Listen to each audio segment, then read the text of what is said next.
दहिसरच्या गणपत पाटील नगरमध्ये 2 कुटुंबांमध्ये तुफान हाणामारी झाली आणि या हाणामारीमध्ये 3 जणांचा मृत्यू झाल्याची माहिती आहे। यामध्ये 6 जण जखमी झालेले आहेत। कुटुंबियांच्या जुन्या वादामधून ही हाणामारी झाल्याची माहिती आहे। सोलापूरमध्ये लागलेल्या आगीमध्ये आतापर्यंत 8 जणांचा मृत्यू झाला। सोलापूरमध्ये आगीमध्ये अडकलेल्या 5 जणांना बेशुद्ध अवस्थेत अग्निशमन दलाच्या जवानांनी बाहेर सुद्धा काढलं। मागच्या जवळपास 13 तासांपासून अधिक वेळ या टॉवेलच्या कारखान्यामध्ये आग धुमसत होती।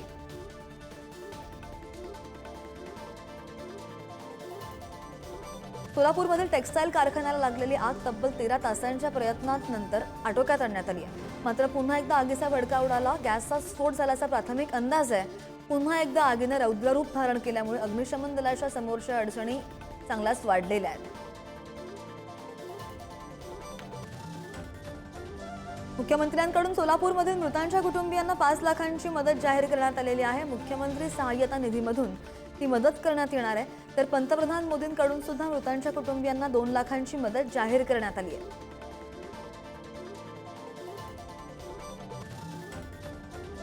सोलापूरमधील अक्कलकोट MIDC मधील सेंट्रल टेक्सटाईलला लागलेले आगीसंदर्भात उपमुख्यमंत्री एकनाथ शिंदे यांनी माहिती घेतली।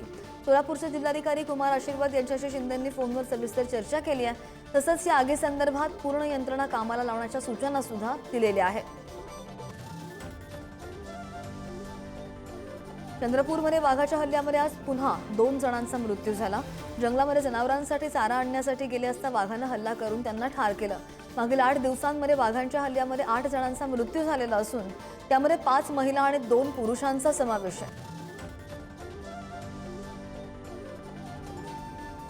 भिवंडीमध्ये नाशिक मुंबई महामार्गालगतच्या वडपा येथील शालिमार ढाब्याजवळ जेवणासाठी आलेल्या 2 ग्राहकांमध्ये वाद झाला आणि यावेळी किरकोळ कारणावरून 2 गटांमध्ये तुंबळ हाणामारी सुद्धा पाहायला मिळाली। या घटनेप्रकरणी गुन्हा नोंदवला गेलाय।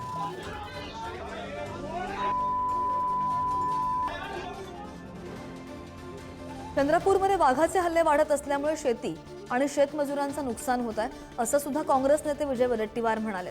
शेतीच्या बाजूच्या जंगलांना कुंपण घालण्याची मागणी वडेट्टीवार यांनी केली आहे।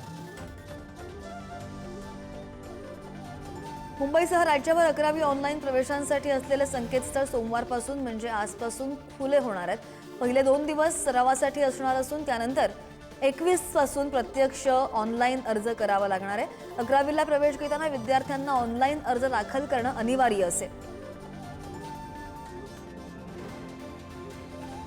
संपूर्ण राज्यभरात यंदा प्रथमच 11वी प्रवेशाची प्रक्रिया ऑनलाईन पद्धतीने पार पडणार आहे आणि यावर्षी 10वीला उत्तीर्ण झालेल्या 14,55,000 विद्यार्थ्यांसाठी 20,43,000 जागा उपलब्ध आहेत। या जागा यंदा 10वीला उत्तीर्ण झालेल्या विद्यार्थ्यांपेक्षा तब्बल 6 लाख जास्त आहेत।